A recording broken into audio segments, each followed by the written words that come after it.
liberté de presse bat à son aile. Et puis, vous savez très bien que Reporters sans frontières avait classé le Bénin en 2002 à la 121e place.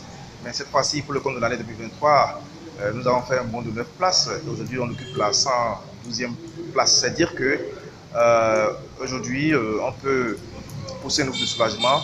On peut dire bel et bien que la presse, effectivement, joue son rôle prépondérant de gardien de veille au Bénin.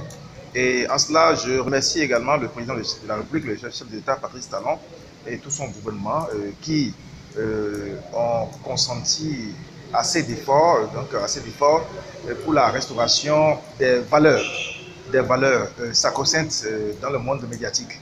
C'est-à-dire que à chaque moment, la balle est toujours dans notre camp parce que c'est vrai, après 12 années d'exercice, il faut mûrir les réflexions pour voir les forces et faiblesses afin de rebondir.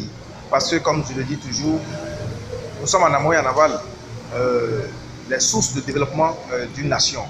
Et si c'est comme tel, je pense que le rôle régalien nous revient. Et puisque, quand on parle de liberté de presse, il faut savoir qu'elle est d'abord individuelle, avant d'être collective. Donc, quand on vous assigne une mission bien donnée, surtout que c'est un métier noble, il faudrait donc l'accomplir dans la sérénité, pas dans la trahison, parce qu'à des moments donnés, il y a des brebis galeuses qui sont parmi nous et qui continuent toujours de chercher à ternir l'image de la presse béninoise. On ne doit pas leur donner, en fait, je dirais, la balle au bon pour continuer dans ce sens. Parce que vous savez très bien que lorsqu'on vous assigne une mission, il y a les cahiers de charge. Les cahiers de charge à notre niveau, c'est bel et bien le code de l'éthique et de la déontologie qui est comme une Bible pour nous. Combien d'entre nous arrivent à s'approprier véritablement ce code? C'est un règlement intérieur qui vous respectez rigoureusement. Combien parmi nous respectent ce règlement intérieur?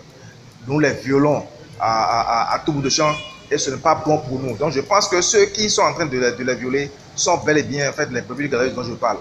Mais quand on parle de la globalité, je pense que le travail se fait à bon escient, le travail se fait dans une ambiance bon enfant et nous ne pouvons que nous réjouir, nous ne pouvons que dire satisfaction et que la presse prospère au Bénin. Vous savez, quand nous faisons une comparaison au niveau de la sous-région, je prends l'exemple du Sénégal, la Côte d'Ivoire, je ne peux que citer ces deux pays. Vous savez que la presse nourrit plus son homme au niveau de ces deux pays qu'au Bénin. Donc il y a vraiment la précarité dans le rang médiatique au Bénin. Il faudrait corriger cela. C'est pour cela que lorsque le chef de l'État a exhorté la RAC à prendre des dispositions idoines en fait pour produire un rapport afin qu'on voit dans quelle mesure on peut assainir le milieu pour redonner vie à nos entreprises médiatiques et également aux professionnels des médias, j'étais content. Donc j'attends que la RAC en fait prenne donc je dirais les mesures drastiques pour vite répondre le rapport afin donc de permettre à l'exécutif, au chef de l'État d'aider désormais la presse béninoise à vivre de son art, à vivre de son exercice, qui est donc un rôle déterminant de développement d'une nation. La liberté de presse est, je dirais, une source intarissable.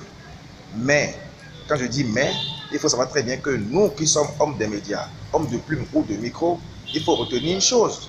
Quand vous voulez sortir, d'accord, une bombe en griffe de votre bouche, il faut savoir la sortir. Parce que le journaliste peut bel et bien, d'accord, mettre le feu dans une contrée donnée. Alors, c'est pour vous dire quoi? La liberté, je pense qu'elle ne se vend pas.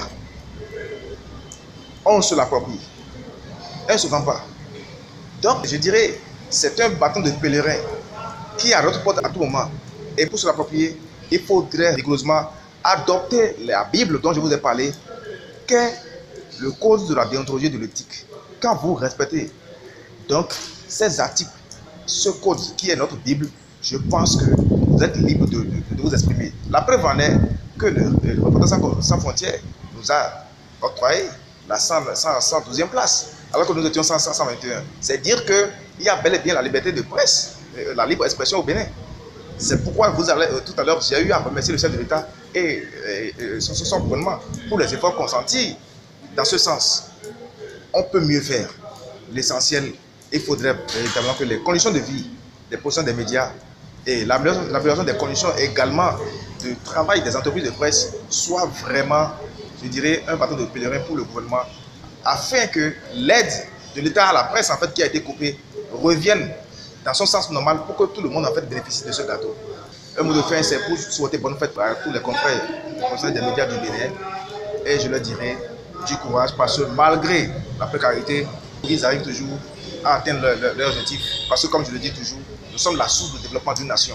Et il faudrait qu'on joue toujours ce rôle pour faire prospérer la presse au Bénin.